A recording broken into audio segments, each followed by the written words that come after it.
بسم الله الرحمن الرحیم.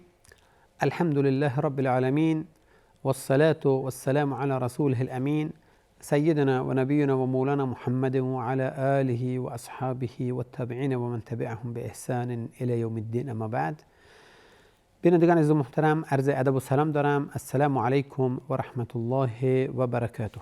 با برنامه فتاوا با شما هستم که در این برنامه به سوالات مطرح شده پاسخ داده خواهد شد و شما بینندگان عزیز محترم میتونید که سوالات شرعی خودتون رو با ایمیل هایی که زیرنویس خواهد شد پیامتون ارسال بدارید تا با توفیق الهی در برنامه های بعدی ما به اون سوالات انشاءالله مشغول بشیم و پاسختون انشاءالله به هر حال در برنامه داده بشه. همکنون سوالاتی در دست بنده قرار داره که اولین سوال رو برنامه‌مون ان شاءالله باش آغاز میکنیم که میفرماید، سوال کننده میفرماید اگر فردی در حال از کار برگرده و خیلی خسته باشه، نوشته بله خسته و کوفته باشه، میگه که و نتونه منتظر وقت عشا باشه، یعنی بعد از مغرب حالا نمازش خونده و داره حالا خیلی خسته هست و نمیتونه، آیا میتونه نماز عشا رو به هر حال همون زمان بخونه، یعنی قبل از اذان عشا نماز عشا رو بخونه و بعد بخوابه؟ زیرا که اگر بخوابه به هر حال بلند شدنش خیلی مشکل هست و نماز طبعا نماز شاید فوت بشه یا اینکه نماز دیر بشه.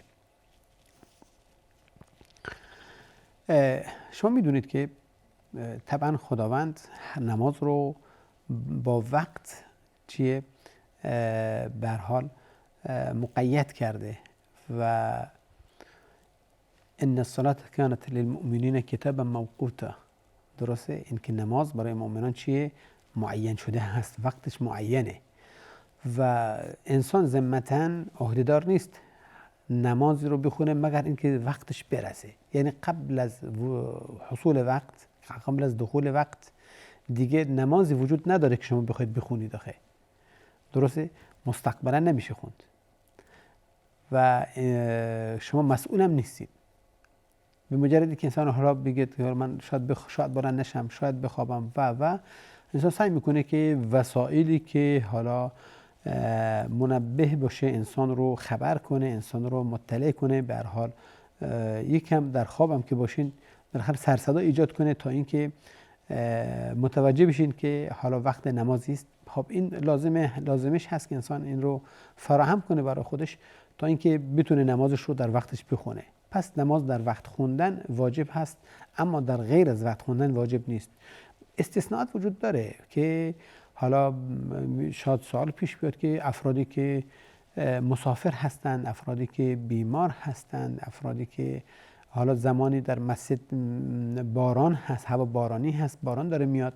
خب ما خیلی شاهد قضیه بودیم که نمازهای عصر ما در وقت ظهر خوندیم، نمازهای عشا رو در وقت مغرب خوندیم.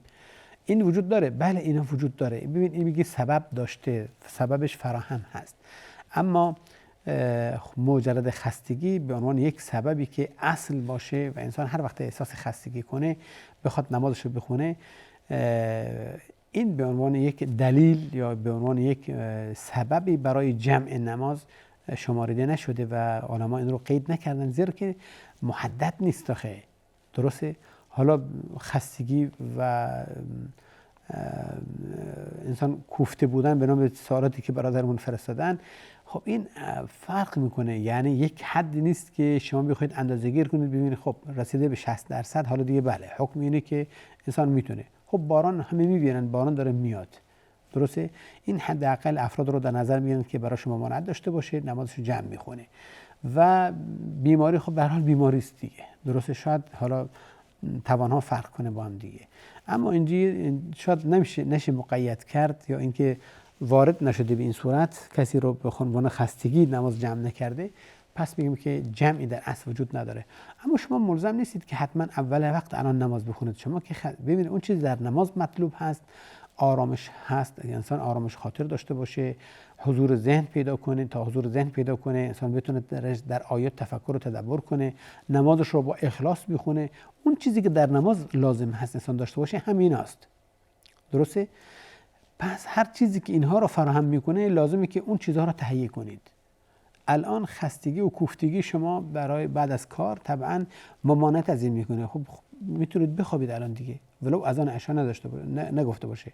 شما الان واجبتون نیست که حتما منتظر بشید، نه خیر، بخوابید. حالا پاسی از شب که گذشت، 2 پاس از شب که گذشت، ساعتی بذارید برای خودتون تا اینکه از این خواب بلند بشین و مطمئنا بسیار از اول شب هم که خوابیده باشین کلا حالتون به جا میاد و همون وقت نماز عشاتون رو بخونید.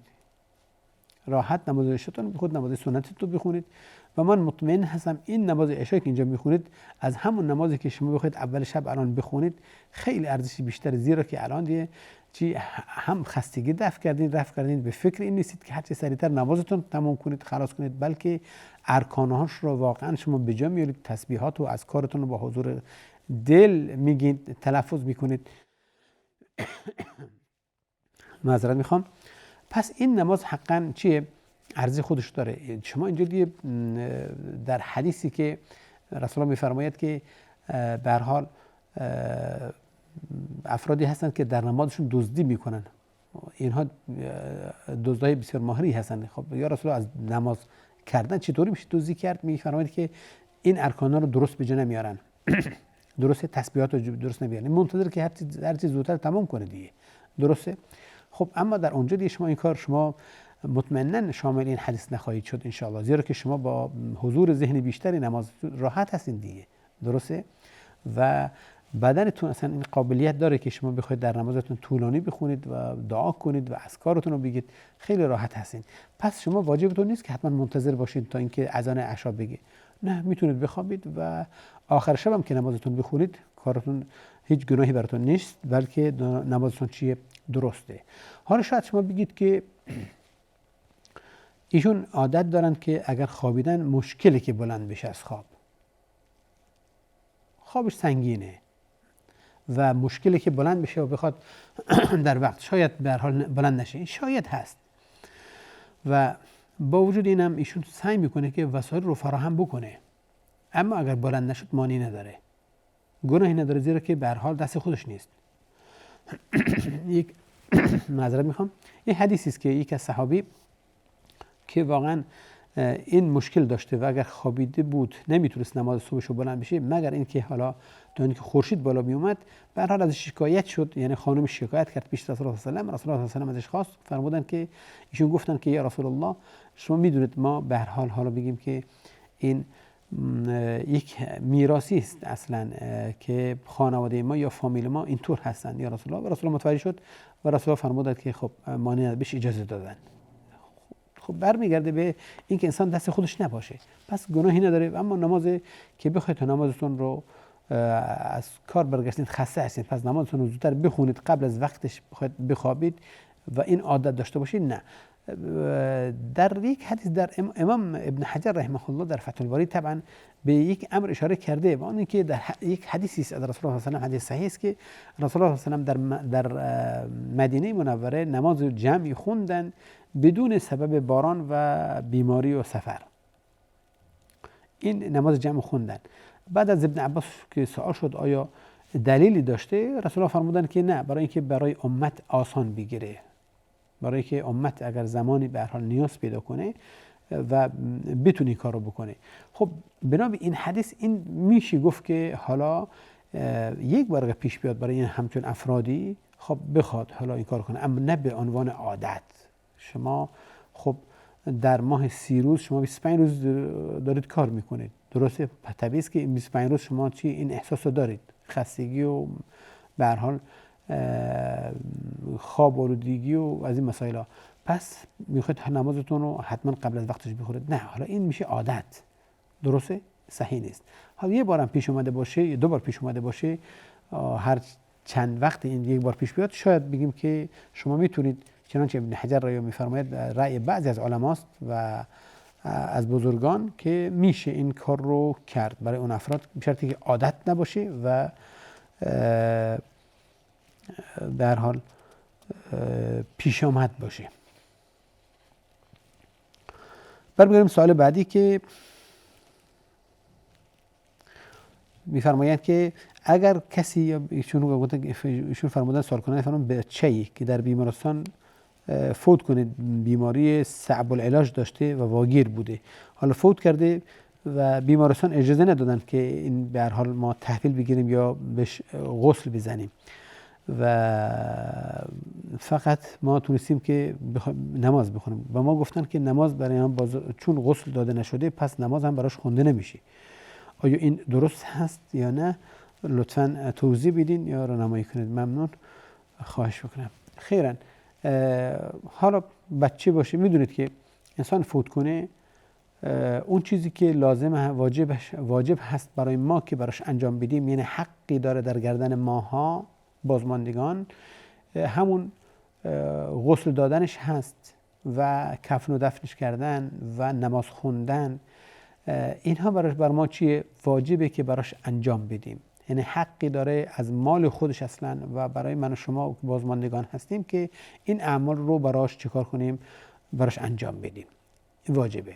حالا اگر بنا به عللی نشد که غسلش داد، مثل برادرمون که سوال کردن یا خواهرمون، حالا اجازه ندادن پزشکان این جنازه رو تحویل ندادن و یا اینکه بیماری که بوده مثل کرونا اینها به هر حال اجازه نمیدن که کسی بهشون نزدیک بشه، دست بزنه، غسلش بدن.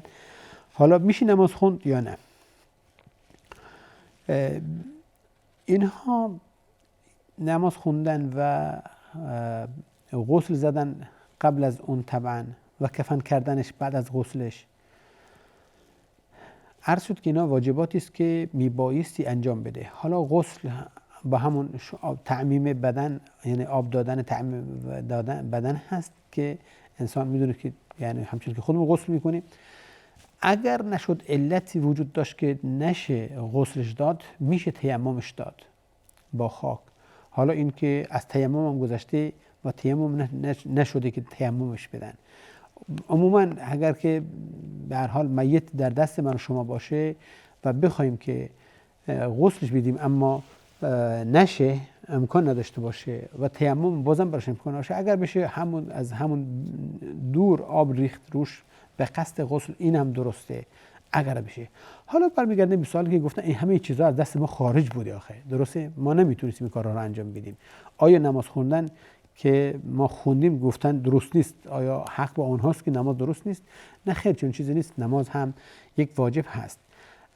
جمهور علما بر اینن و جمهور فقها بر اینن که ببینید این واجبات مستقله و حالا در اصل نماز خوندن یعنی دعا کردن برای میت، یعنی طلب شفاعت کردن از خداوند عزوجل بر این میت و گواهی بودن بر این که ایشون به هر حال اهل خیر و دعا و تقوا و اینا بودن. درسته؟ و این مرتبط نیست که حتما با غسل ارتباط داشته باشه. اگر غسل نباشه این هم درست نیست. درسته؟ برای من و شما درسته. حالا وضو مرتبطه، وضو شرط صحت نماز من و شماست، اما برای میت این مایم که نماز میخونیم براش، ما داریم دعا میکنیم. درسته؟ خودش که نماز نمیخونه آخه که بگیم حالا چون غسل به جا نیاورده یا براش به جا نیومده، وضو داده نشده، حالا نمازم براش درست نیست. خب اون نمیخواد نماز بخونه آخه، شما میخواید نماز بخونید. و اینه که جمهور اینجا درست میفرمایند و میتونه بگیم همین قول راجح هست که اگر واجبی برای من و شما به هر حال نتونستیم انجامش بدیم، واجب بعدی ساقط نمیشه. که غسل دادن واجب هست که من و شما واجب بود برامون که چی؟ غسلش بدیم. حالا نشد، نتونستیم، از دست ما خارج بود، معناش این نیست که حالا اینجا دیگه شما نماز هم نخونید. درسته؟ اگر شما اجازه بدید ما یک میان برنامه با هم ببینیم، بعد از میان برنامه انشالله مبحث رو دنبال خواهیم کرد.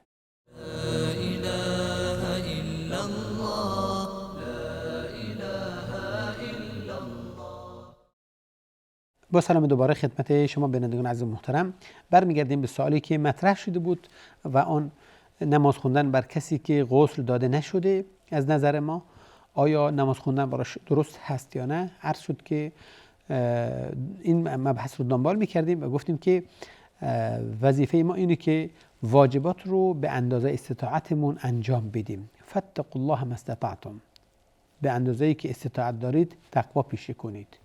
از تقوا اینه که وظیفه خودمون رو چیکار کنیم؟ نسبت به این میت ادا کنیم. از وظایف ما غسل دادن بود که حالا از دستمون خارج شده، تیمم بودن جا قائم مقامش بود که از دستمون خارج شده و الان نماز خوندن هست که ما میتونیم انجام بدیم. حتما برامون لازم هست و واجب هست که نماز براش بخونیم. نماز حالا از دورم که باشه، نزدیک ممانعت باشه، یا اینکه اصلا دفنش کردن، قبرش کردن، الان دفن شده، ما در بالای قبرش، نزدیک قبرش باید براش نماز بخونیم و این لازم هست و این واجب هست که ما بخونیم. زیرا نماز ما یعنی دعا برای میت.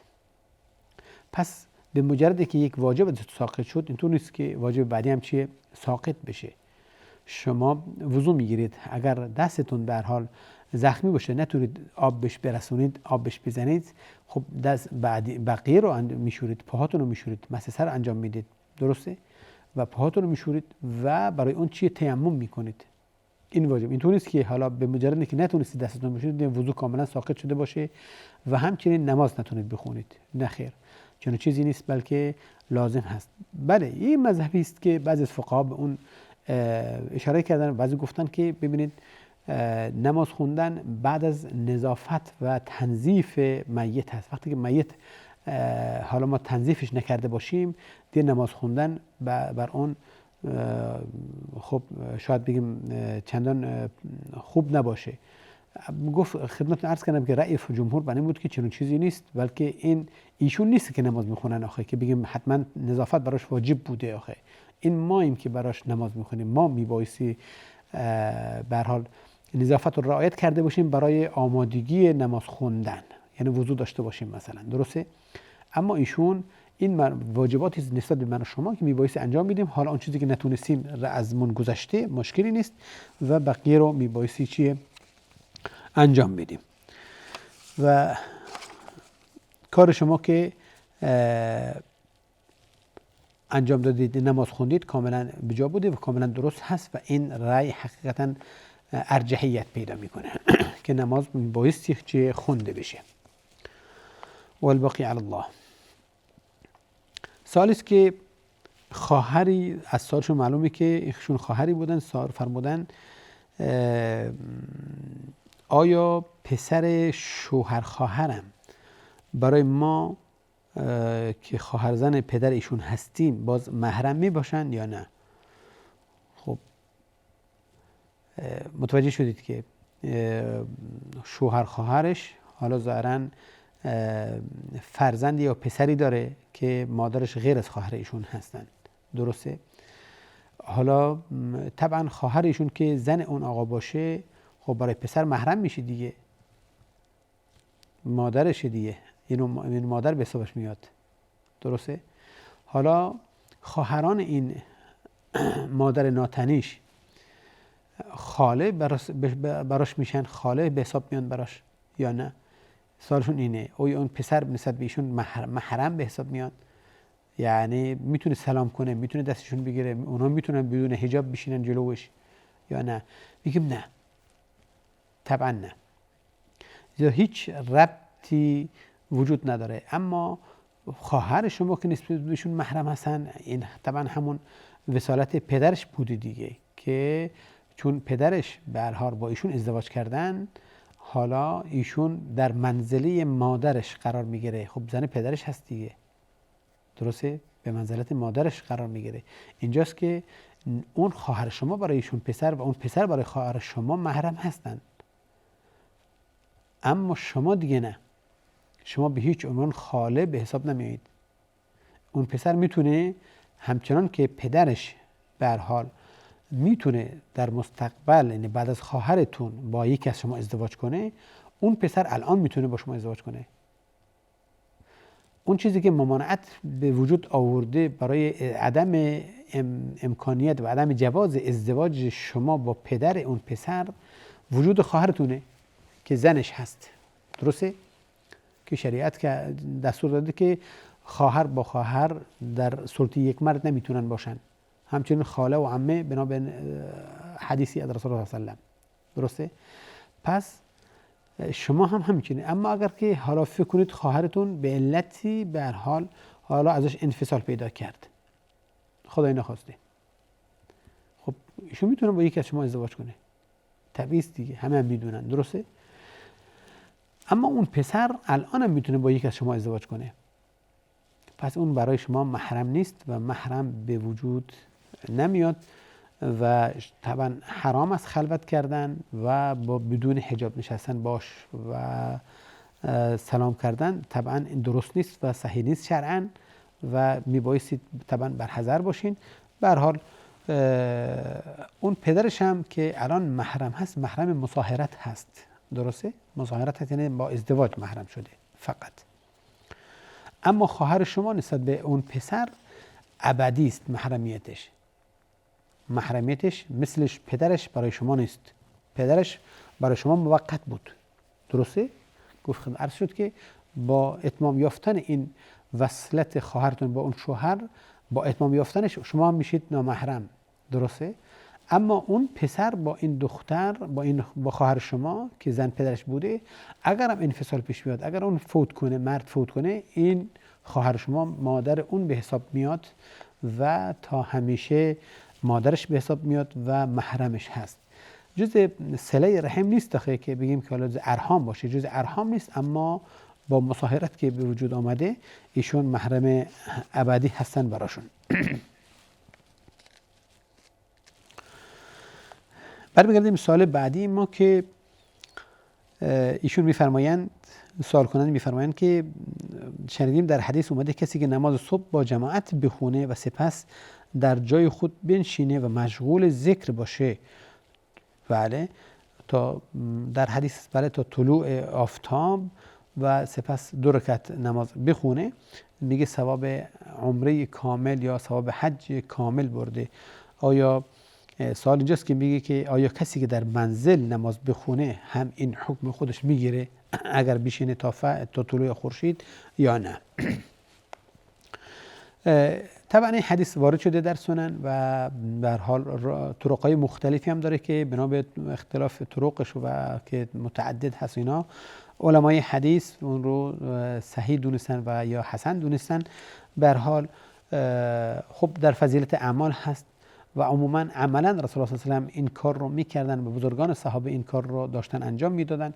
به غض نظر از اینکه تتبع داشته باشیم در رجال این حدیث که صحیح هست یا ضعیف هست یا هر چیزی، به هر حال این در فضایل اعمال هست و عملا رسول الله صلی الله علیه و این رو تایید کردن و بزرگان صحابه این رو تایید میکردن و به هر حال این اجر و ثواب هست و وجود داره. اما تا این که این اجر و ثواب وجود بیاد، طبعا شرایطی ذکر کرده در خود حدیث، از این حدیث به هر حال برداشت میشه.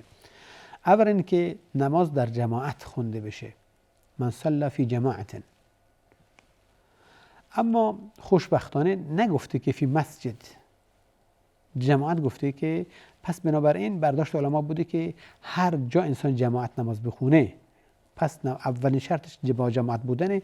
حالا این جماعت چه در منزل باشه چنانچه سال شده بود و چه در حالا ایشون در سفر باشن نماز جماعتی خوندن مثلا، یا در مسجد خونه، در مسجد محله باشه نماز جماعتی بخونن، پس یک نماز جماعت خوندن هست.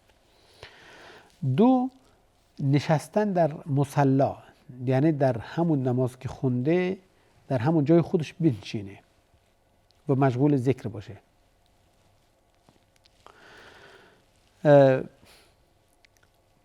پس اگر نماز خوندن و از جای خودش بلند بشه و بخواد جای دیگه رو بشینه و بره کامل کنه در منزل، در خونه این اذکار رو کامل کنه، دیگه شامل این حدیث نمیشه طبعا. یعنی این اجر و ثوابی که این همه طبعا حالا ارزش داره، بنا به طبعا قیدهایی هم داره، انسان باید خودش رو مقید کنه به اونها دیگه، درسته؟ اگر نتونه خودش رو مقید کنه به اون شروطی که بیان شده در حدیث، دیگه خودش رو محروم کرده از این اجر و ثواب. این حدیث این شاملش نمیشه. حالا اذکارش و اینا چی شاملش میشه؟ حالا نشسته باشه و چه کار کنه؟ از مشغول اذکار باشه. یعنی چی؟ مشغول همون وردها و اذکار حالا صبحگاهان باشه، یا قرآن بخواد بخونه، یعنی که تفسیر داره میخونه یا احادیث داره میخونه، یا داره سر جاش نشسته داره درس میده در وعظ و ارشاد و اینها، همه اینا حمل کردن بر ذکر. درسته؟ و همه اینا چیه؟ ذکرن. آن چیزی که قرآن خودش ذکر هست و اون چیزی مربوط به قرآن و علوم قرآن باشه و علوم دین باشه ذکر به حساب میاد. پس علما این رو توصیه دادن الحمدلله که چیه؟ پس هر تحقیقاتی که باشه و مربوط به دین و باشه اینها چیه؟ جز ذکر به حساب میاد و این صحیح است. پس انسان کسی که نشسته باشه، نماز جماعت خونده باشه و دیگر نشسته باشه و مشغول ذکر هم باشه، هر اینا که باشه چیه؟ کارش درسته و صحیح است و از جایگاه خودش حرکت نکنه. درسته؟ تا اینکه خورشید طلوع کنه، یعنی بنشینه.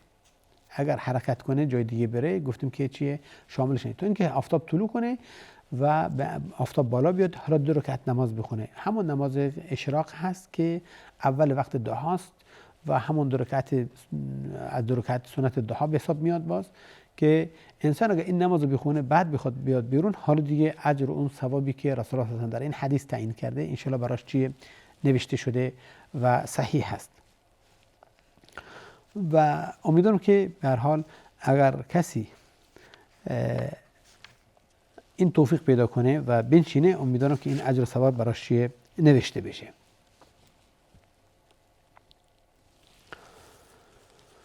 برمیگردیم به سوال بعدیمون.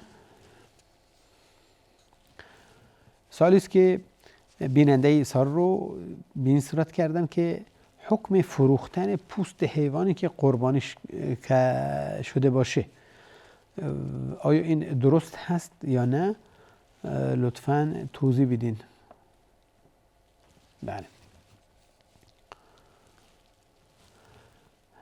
اون چیزی که شما قربانی کردین، اون حیوانی که انسان قربانی کرده، طبعاً یک نوع یعنی فعل عبادت انجام داده دیگه. درسته؟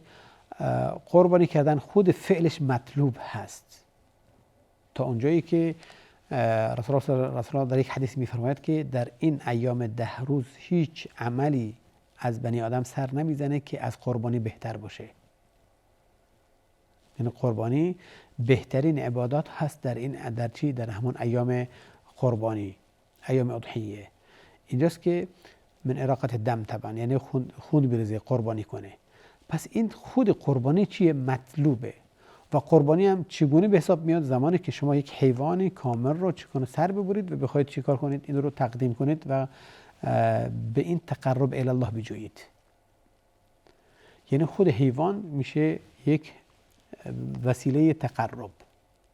حالا اگه شما بخواید که این نصفش رو برای فروش بذارید، نصفش رو برای قربانی کنید، خود درست نیست. صحیح نه. بدون نظر نکردین. اگر نظر کرده باشین حرف مطلب دیگری است. انسان بر اساس نظرش میگه مسئوله. خودش میدونه چی نظر کرده. شاید نظر کرده باشه که نظر کردن در این حیوان نصفش برای خودم باشه، نصفش برای تقسیم بین فقیر و فقرا. خب معنی نداره، صحیح است. خب نظر کرده نصفش باشه. حالا کاری به نظر نداریم، صحبت ما نظر نیست. برمیگرده به این مطلب که آیا صحیح هست پوستشو فروخت یا نه. خب پس شما چی مطالب هستیم که قربانی کنیم. قربانی یعنی چی؟ یک حیوان سلیم و سالم به هر حال طبق شروطی که فقها گذاشتن، ما سرشو ببریم به هر حال ذبحش کنیم تقربا الی الله. حالا دیگه من شما نمیتونیم که جز از این رو به فروش برسونیم. ظاهرا ما یک میان برنامه داریم، بعد از این برنامه مطلب رو ان شاء الله چیه با هم دنبال خواهیم کرد.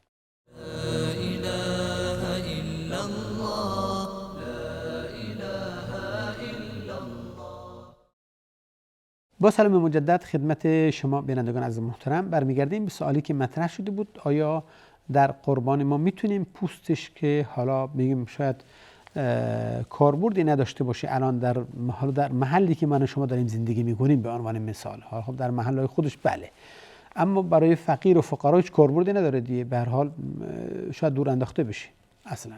آیا میشه این رو فروخت یا نه؟ میگیم که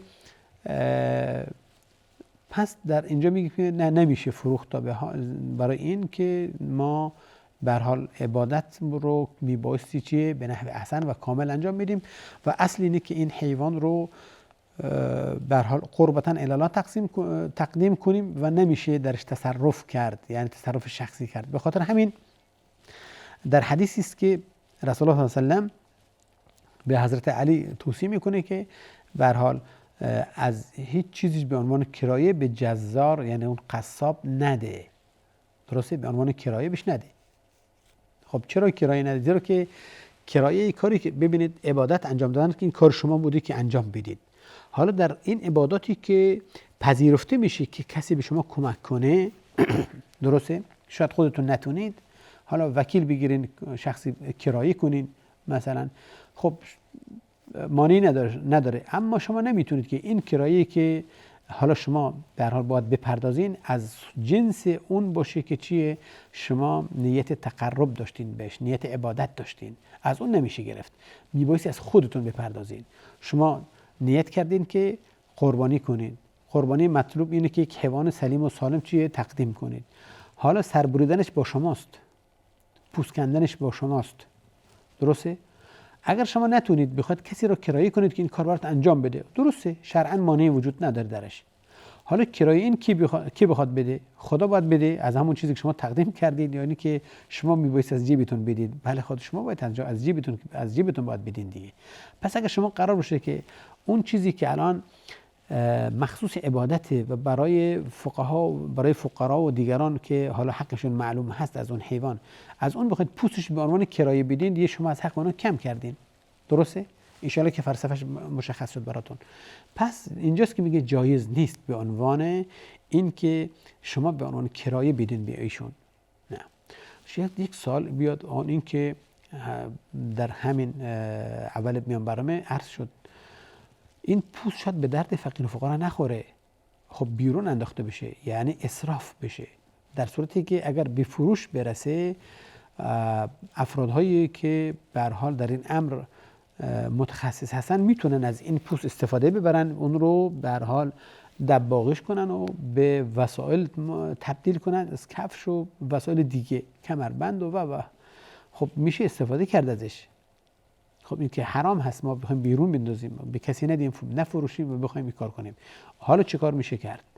ببینید این فقیر و فقرا یا شما یا کسی به عنوان نماینده فقرا این رو بخواد بگیره بفروشه، یا اینکه خود شما اصلا فقرا به شما بگن که بفروشید برامون، خب اینجا مشکلی ایجاد نمیکنه، میشه پوستا رو جمع کرد، فروخت.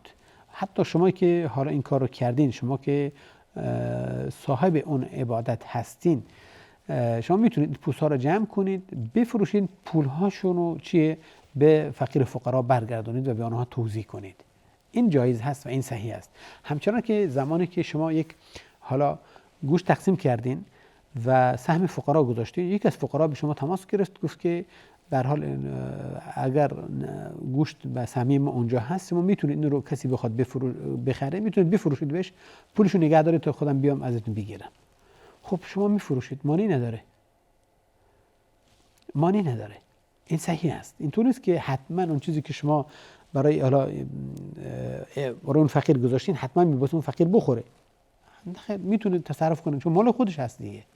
این دیگه از شما نمیتونید درش تصرف کنید، اما ایشون در ملک خودشون که این حق بوده، شما ایشون میتونن چیکار کنن؟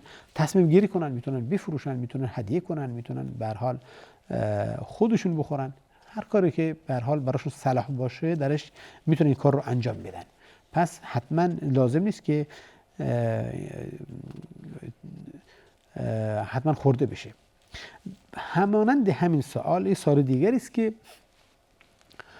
میشه گفت مکمل اینه، اما در باز سوال به نحو دیگه مطرح شده بود البته، و اون این که من اینجا جمعش کردم که گفته بود آیا حرام است که ما از گوشت قربانی به قصاب بدیم؟ سوال جالبی است آخه. ایشون از برداشت شده که قصاب نباید حالا پوستش به عنوان کرایه، حالا این شاید براش گوشش نخورده بود که به عنوان کرایه نباید بهش چیزی بهش داد. ایشون فکر کردن که هر کسی قصاب شد دیگه، چون مهنتش قصاب هست دیگه، گوشت قربانی نباید بهش بدن، یا اگر حیوان قربانی سر برید، چون ایشون سرشو بریدن دیگه نباید گوشت قربانی، اگر هم مستحق باشه جزء فقیر و فقرا باشه. نه برادر من، اینطور نیست. ببینید عرض شد در قبل از به هر حال همین سوال که شما به عنوان کرایه که میبایستی از جیب مبارکتون به هر حال پرداخت بشه، حق این آقا که کار کرده براتون، شما حق ندارید از مال دیگران ببخشید. حالا فکر کنید، درسته اون گوشت که هست میخواد تقسیم بشه، مال دیگران دیگه، از دست این آقا خارج شده، از دست اون صاحبش که تقدیم کرده برای عبادت، چون ایشون برای خدا کار کردن و حقش رو از خدا میخواد، یه حق تصرف در این نداره. به عنوان کرایه ایشون میتونن از چیه؟ از جیب خودشون حتما بپردازن، اما اگر به هر حال فقیر باشه یا میخواد صدقه براش حساب بشه یا اینکه میخواد هدیه بهش بده اون خودش، میتونه که این از گوشت همون قربانی که خب حق اونم هست دیگه، فرق نمیکنه، میتونه بهش بده، مانی نداره و درست هم هست. و اصلا ظلمه که یک فرد حالا مستحقم باشه، فقیر باشه، شما از گوشت قربانی بهش ندین که چی میگه؟ نه، گفتن که گوشت قربانی برای شما درست نیست. نه، گفتن پوست به عنوان کرایه، نه پوست که حتی گوشت، حتی سر حیوان، درسته؟ هر عضوی از بدن حیوان که خورده بشه نسبت به کار داشته باشه، کارش انجام بدن، مثلا بگی این میتونه کارش انجام بده، به عنوان کرایه قرار شده برداره، درست نیست، به عنوان کرایه صحیح نیست. اما نه به عنوان کرایه، به عنوان صدقه باشه، مستحق باشه، یا به عنوان هدیه باشه شما میخواید بهش بدین، این صحیح هست و جایز هست و اصلا مطلوبه دیگه، دل به دست آوردن آخه. چون همونجا هستن، شما دارید گوشت تقسیم میکنید و اما بهشون ندید، فکر کنید چه حالتی پیش میاد براش یا برای خود شما اصلا، درسته؟ نه، حتما میبایستی بهش داده بشه، حتما میبایستی بهش پرداخت بشه همراه با اون کرایه‌ای که شما بهش میدین. خب حالا هر قسمتی از حیوان باشه، حالا سرش باشه، گوشت باشه، هر چی میخواد بهش بدید، شاید یه فقیر مشتاق باشه شما سرش بهش بدید، خب بهش میدید، مانی نداره. پس این صحیح نیست که ما بگیم حالا این قصاب هست از گوشت قربانی که خودش ذبح کرده براش درست نیست، این اصلا صحت نداره و این کاملا غلط هست. بله، یه سوالی درباره نماز که من فکر کنم شاید در این برنامه شاید آخرین سوال شاید بتونه باشه. میگه اگر در نماز قیاممون بخوایم از تلفن همراهمون برای خوندن قرآن ازش استفاده کنیم، این ممنوع هست؟ نه خیر، چرا ممنوع باشه؟ اصل اینه که انسان اون چیزی خودش حفظ داره مراجعه کنه. خب حالا هر چیز باشه، قصار صور باشه، آیات‌های مطول‌تر باشه، انسان سعی کنه که حالا در نماز قیامش چه کار کنه؟ مراجعه کنه و خود اون زمان تسلط بیشتری داره بر حافظه و اینا و میتونه مراجعه خوبی داشته باشه و انسان میتونه بیشتر تدبر و تفکر هم بکنه آخه، درسته؟ وقتی از حفظ میخونه خودش و مشغولیت هم نداره، آرام ایستادید و تلاوت میکنید قرآن. اما اگر کسی حفظ نباشه، بخواد نمازش طولانی تر بخونه و حافظ هم نیست، حفظ نداره چندان سوره، میتونه از روی قرآن هم بخونه و از مصحف بخونه و میتونه از همون چنانچه فرمودن از تلفنی که داره و مصحف در سیو شده میتونه از همونجا تلاوت کنه، مشکل ایجاد نمیکنه. و اکثرش اینه که بگیم شما تکم مشغول شدین به حالا بیرون آوردن از جیب و گذاشتن تو جیب و به هر حال دست حرکت دادن برای غیر از کارهای نماز هست و شاید این یک نوع کراهت داشته باشه، حالا علما این رو بیان کرده باشن، اما عموما نمازتون درست هست و نمازتون صحیح هست و هیچ مشکلی هم پیش نمیاره. شما میتونید این کار رو انجام بدین ان شاء الله تعالی.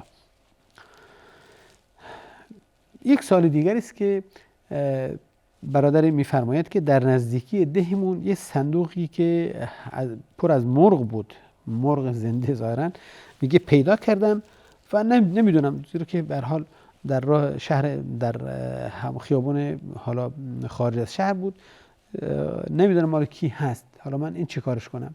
خب شما برداشتین دیگه، حالا این چند تا مرغ داشته نمیدونم، به هر حال این امانت دست شماست، این امانت نزد شماست و میمونه، زیرا که من فکر میکنم حالا طبعا صاحبش دنبالش خواهد اومد یا اینکه ازش پرسجو خواهد کرد. اینطور نیست که حالا یه ماشینی دربست کنه بخواد دنبالش بگرده، اینطور نه، اما راهی که به هر حال سیر کرده، راهش بوده، رفته و برمیگرده و اینا، طبعا گاه بیگاه میپرسه که من این صندوق از ما افتاده ببینم کسی پیدا نکرده، درسته؟ یعنی ببین براش یکم قیمتی بوده و قیمتش هم براش در حدی است که ارزش به هر حال پرسیدن و جستجو کردن داره براش دیگه. درسته؟